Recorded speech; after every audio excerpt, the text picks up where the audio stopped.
To truly grasp our place in the universe and our relationship with God, it is humbling to acknowledge that we are no more than fragile human being, temporary vessel of life, sustained by the breath within us.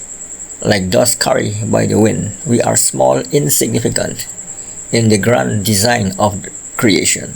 Yet God, in His infinite wisdom, has chosen to breathe life into us.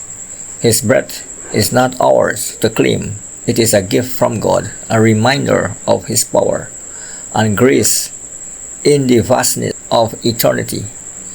Our time on earth is but a moment, a brief flicker in the endless stream of existence.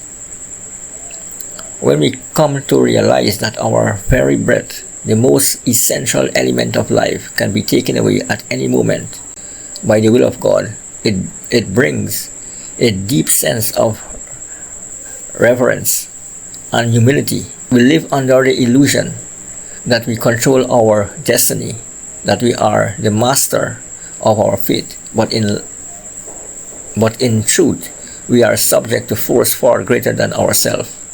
And when God chooses to reclaim the breath He has lent us, our mortal bodies return to the dust from which they came.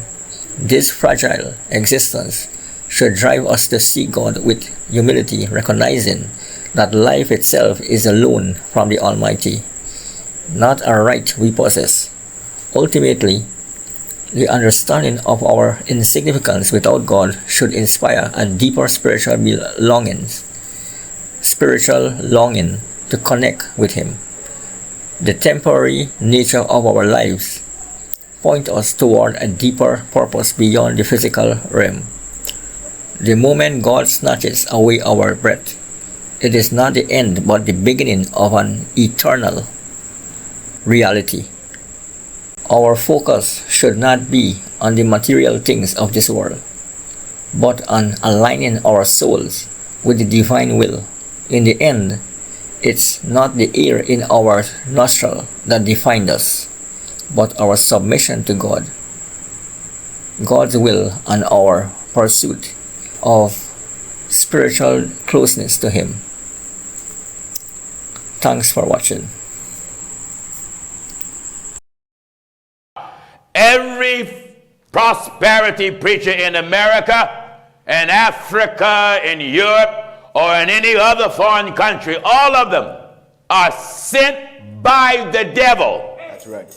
They are liars. They are charlatans. They are religious thieves.